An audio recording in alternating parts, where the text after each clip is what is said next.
Good morning guys, बहुत बहुत स्वागत है आपके अपने YouTube चैनल स्टडी साइकोलॉजी में। और आज मैं लेकर आया हूँ मोस्ट इम्पोर्टेंट करंट अफेयर्स। तो ये सारे करंट अफेयर्स हमारे एग्जाम के पॉइंट ऑफ व्यू से बहुत ज़्यादा ज़रूरी हैं। आपको डेली की डेली इनको याद करना है, लर्न करना है और रिवीजन भी करना है। तो दोस्तों शुरुआत करते हैं पहले क्वेश्चन से। Most valuable player of the year किसे चुना गया है? यानी most valuable player of the year किसे चुना गया है?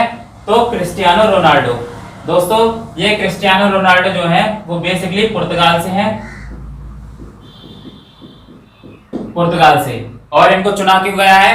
क्योंकि इन्होंने 2019-20 का जो सेशन है उसमें 37 गोल किए हैं। कितने किए हैं? 37 गोल। इसलिए इनको most valuable player of the year के रूप में चुना गया है। इसके बाद बात करते हैं नेक्स्ट क्वेश्चन की। जो बुक है हमारी our only home a climate appeal to the world लिखी है, किसने लिखी है? कौन सी book? Our only home at climate appeal to the world, जो कि लिखी हमारे दलाई लामा ने।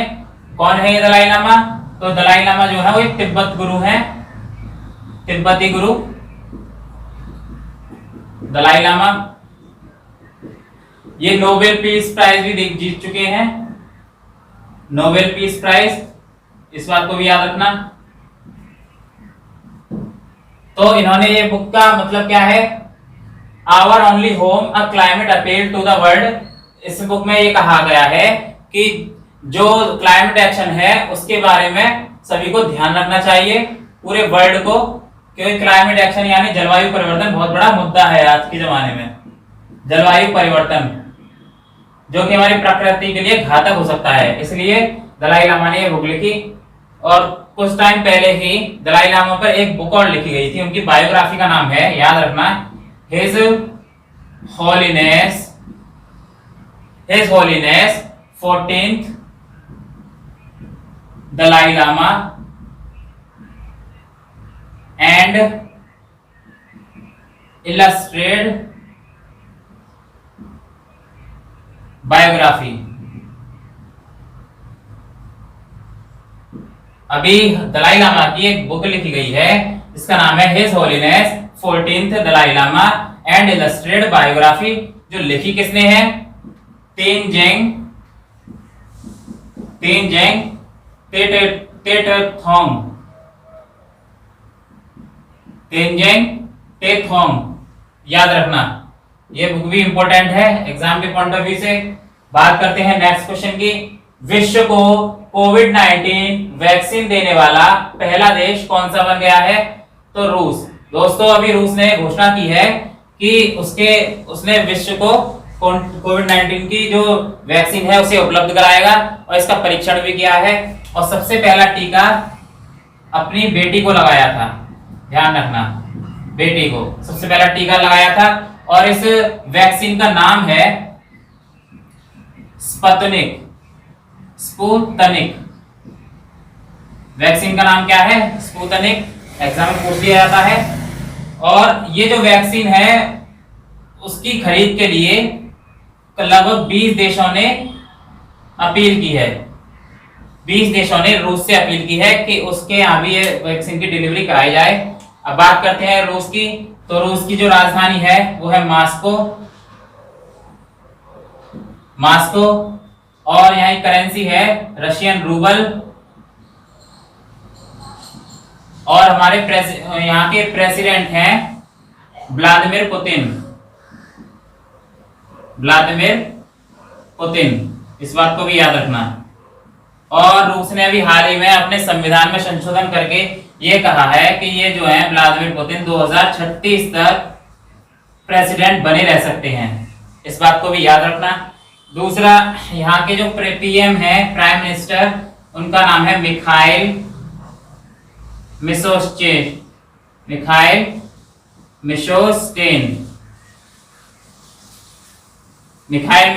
इसका यहाँ के पीएम है। दोस्तों रूस की जो संसद है उसको कहते हैं ड्यूमा। एग्जाम में कई बार आया है, रूस की संसद का नाम क्या है? तो ड्यूमा है, इस बात को भी याद रखना। ये सारे इंपॉर्टेंट फैक्ट्स हमने रूस से देखे हैं। अब मैं इसको रफ कर दे रहा हूं।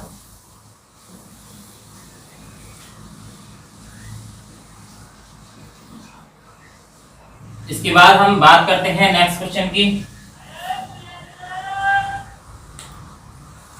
फूड सेफ्टी विजन प्राइज जीतने वाला ईट राइट इंडिया आंदोलन को किसने लागू किया है? यानी फूड सेफ्टी विजन प्राइज जीतने वाला ईट राइट इंडिया आंदोलन को किसने लागू किया है? तो फसाई ने, FSSAI। इसकी जो फुल फॉर्म होती है वो होती है food safety standard authority of India. Food safety standard authority of India, याद रखना। ठीक है, इसकी जो स्थापना हुई थी वो 2011 में हुई थी। हेडक्वार्टर मिलेगा न्यू दिल्ली में, इसको भी याद रखना। और यहाँ की जो चेयरपर्सन है, अभी हाल ही में बनी है चेयरपर्सन, रीता तेवतिया। रीता तेवतिया यहाँ की चेयरपर्सन है, इंपॉर्टेंट है, अभी हाल ही में बनी है, याद रखना। बात करते हैं हम नेक्स्ट क्वेश्चन की। ICAR डेटा रिकवरी सेंटर कृषि में किसने लॉन्च किया है? यानी ICAR डेटा रिकवरी सेंटर कृषि में किसने लॉन्च किया है? तो नरेंद्र सिंह तोमर ने। कौन है ये नरेंद्र सिंह तोमर? तुम्हारे कृषि मंत्री हैं नरेंद्र सिंह तोमर, कृषि मंत्री। और इनकी जो कॉन्स्टिट्यूएंसी है वो है मुरैना। इनकी जो निर्वाचन क्षेत्र है मुरैना। एग्जाम में पूछ लिया जाता है कभी कभी किसी मंत्री का निर्वाचन क्षेत्र, तो आपको याद रखना है। ICAR की फुल फॉर्म होती है Indian council research, Indian council of agriculture research, of agriculture research, ये बात याद रखना। इसकी जो स्थापना हुई थी दोस्तों वो 1929 में हुई थी और इसका हेडक्वार्टर भी न्यू दिल्ली में है, याद रखना। और ये ICAR डेटा रिकवरी सेंटर जो है कृषि में, वो क्या करेगा कि जितने भी हमारे कृषि से रिलेटेड हमारे डॉक्यूमेंट्स वगैरह जो होते हैं वो सारे इस डेटा सेंटर के थ्रू सेव रखे जाएंगे, सुरक्षित रखे जाएंगे। इसके बाद हम बात करते हैं नेक्स्ट क्वेश्चन की। NTH यानी nth रिवार्ड नाम से एक omni channel loyalty platform launch किया है। किसने किया है? NPCI ने। ये क्या है? जैसा कि आपने देखा होगा, हम जैसे गूगल पे वगैरह या पेटीएम वगैरह यूज करते हैं तो हमें रिवार्ड वगैरह, कॉइन्स वगैरह, पॉइंट्स वगैरह मिलते हैं और उनको हम रिडीम करके हम अपने अकाउंट में ट्रांसफर कर लेते हैं या किसी चीज को परचेज करने में उसको यूज करते हैं। तो यह वही उसी प्रकार का 9th reward omni channel loyalty platform है जो NPCI ने लॉन्च किया है। NPCI की फुल फॉर्म होती है दोस्तों national payment corporation of India. NPCI की फुल फॉर्म ये होती है, ध्यान रखना। इसकी जो है स्थापना हुई थी 2008 में हुई थी। हेडक्वार्टर हमें मुंबई में मिलता है। इसका हेडक्वार्टर कहाँ है? मुंबई में। और इसके यहाँ के MD और CEO हैं दिलीप असबे, ये भी हाल ही में अपॉइंट हुए हैं, याद रखना, दिलीप असबे। तो ये सारे इंपॉर्टेंट फैक्ट्स हमने NPCI से देखे। अब मैं इन चीजों को रफ कर दे रहा हूं।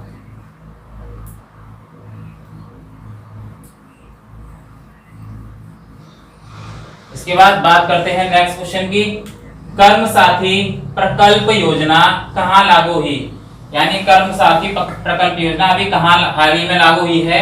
तो उस राज्य का नाम है पश्चिम बंगाल। कहां पर? पश्चिम बंगाल। पश्चिम बंगाल की जो राजधानी है दोस्तों वो कोलकाता है। और कोलकाता से निकल के प्रश्न आता है कि यह किस नदी के किनारे स्थित है? तो हुगली नदी के किनारे। दोस्तों कर्म साथी प्रकल्प योजना क्या है? इसमें SC, ST, OBC और माइनॉरिटी के जो लोग हैं उनको कुछ पैसे दिए जाएंगे रोजगार देने के लिए, यानी आत्मनिर्भर भारत के लिए, आत्मनिर्भर भारत के निर्माण में सहयोग के लिए, याद रखना। अभी जो हमारे प्राइम मिनिस्टर हैं नरेंद्र मोदी जी, उन्होंने आत्मनिर्भर भारत की योजना को लागू किया है। तो इसके अंतर्गत पश्चिम बंगाल ने इस कार्य साथी प्रकल्प योजना को शुरू किया है। इसका उद्देश्य SC, ST और OBC वर्ग के लोगों को कुछ मतलब सहायता देकर आत्मनिर्भर भारत के लिए तैयार करना है। बात करते हैं नेक्स्ट क्वेश्चन की। माइक्रोवेव डिवाइस अतुल्य किसने लॉन्च की है? तो माइक्रोवेव डिवाइस जो है अतुल्य, वह नितिन गडकरी जी ने लॉन्च की है। इस बात को याद रखना। नितिन गडकरी जो मंत्री हैं हमारे, वो MSME मंत्री हैं। MSME मंत्री नितिन गडकरी जी हैं। और इस डिवाइस का यूज क्या होगा? माइक्रोवेव डिवाइस अतुल्य का क्या यूज है? तो यह 30 सेकंड में किसी भी क्षेत्र को सैनिटाइज कर देगा, मतलब किसी भी चीज को सैनिटाइज कर देगा, याद रखना 30 सेकंड में। इसके बाद हम बात करते हैं नेक्स्ट क्वेश्चन की। कोविड-19 प्रोटोकॉल के उल्लंघनकर्ताओं पर जुर्माने की वृद्धि करने वाला पहला राज्य कौन बन गया है? तो उड़ीसा। दोस्तों, उड़ीसा में काफी टाइम मतलब जो कोविड-19 चल रहा है उसके बारे में काफी सारे जुर्माने लगाए गए हैं, लेकिन इसमें अब वृद्धि की गई है। अब इसमें क्या है कि जो भी कोविड-19 से रिलेटेड जो हमारे नियम हैं उनको उल्लंघन करेगा, उन नियमों को ही हम प्रोटोकॉल कहते हैं, याद रखना। कोविड-19 प्रोटोकॉल क्या है कि जो भी हमारे कोविड-19 से रिलेटेड जो नियम लागू किए गए हैं, अगर उनका उल्लंघन करेगा तो उस पर जुर्माना लगाया जाएगा। जैसे कि सोशल डिस्टेंसिंग या कहीं भी थूकना या बगैर मास्क लगाए जाना, इस प्रकार से, तो याद रखना। और इसमें कितना हमारा जुर्माना भरेगा? तो 1 लाख रुपए, 1 लाख रुपए का जुर्माना लग सकता है और 2 साल की सजा भी हो सकती है। याद रखना, 1 साल का जुर्माना और 2 साल, 1 लाख रुपए तक का जुर्माना और 2 साल की सजा। ठीक है। और हमारे उड़ीसा से कुछ इंपॉर्टेंट फैक्ट्स देखते हैं हम लोग। जैसे यहाँ पर सतकोसिया टाइगर रिजर्व है, सतकोसिया टाइगर रिजर्व है। दूसरा सिमलीपाल नेशनल पार्क है, इस बात को याद रखना। सतकोसिया टाइगर रिजर्व कई बार पूछा गया है, सिमलीपाल भी पूछा गया है। इसके बाद हम बात करते हैं, अभी यहाँ पर सबूज उड़ीसा पहल शुरू हुई थी, सबूज उड़ीसा पहल। इसका उद्देश्य क्या था सबूज उड़ीसा पहल का? कि वृक्षारोपण करना था सबूज उड़ीसा पहल का उद्देश्य। इसके बाद मधुबाबू योजना भी स्टार्ट हुई थी अभी, मधुबाबू पेंशन योजना। मधुबाबू पेंशन योजना में क्या है कि अब इसमें जो ट्रांसजेंडर होते हैं उनको भी शामिल किया गया है, ध्यान रखना। ट्रांसजेंडर लोगों को भी इस योजना में शामिल कर लिया गया है। दोस्तों, उड़ीसा का जो राजकीय पशु है उसका नाम है, एग्जाम में पूछ लिया जाता है, सांबा हिरन। क्या है? सांबा हिरन। और यहाँ पर एक उत्सव मनाया जाता है, चैत्र चात्रा महोत्सव। यह भी कई बार आया है एग्जाम में। चैत्र चात्रा महोत्सव कहाँ मनाया जाता है? तो उड़ीसा में। तो इतने सारे हमने इंपॉर्टेंट फैक्ट्स हमने उड़ीसा से देखे। इसके बाद बात करते हैं नेक्स्ट क्वेश्चन की। फोर्ब्स 2020 की लिस्ट में सबसे अधिक कमाई करने के मामले में टॉप पर कौन सा एक्टर है? यानी फोर्ब्स द्वारा जो जारी की गई लिस्ट, उसमें सबसे अधिक कमाई करने के मामले में कौन सा एक्टर फर्स्ट नंबर पर है? तो उनका नाम है रॉक ड्वेन जॉनसन। जैसा कि आपने सुना होगा, द रॉक के नाम से फेमस हैं ये, जो WWE में खेलते थे, WWE के रेसलर भी हैं ये, और इनका नाम है ड्वेन रॉक जॉनसन।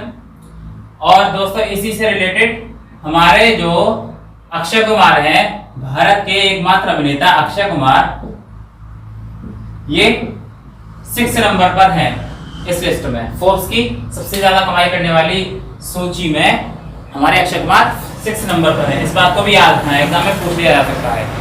तो आज के करंट अफेयर्स हमारे यही समाप्त होते हैं। अगर आपको वीडियो पसंद आई हो इसे तो ज्यादा से ज्यादा लाइक करें और चैनल को सब्सक्राइब करें।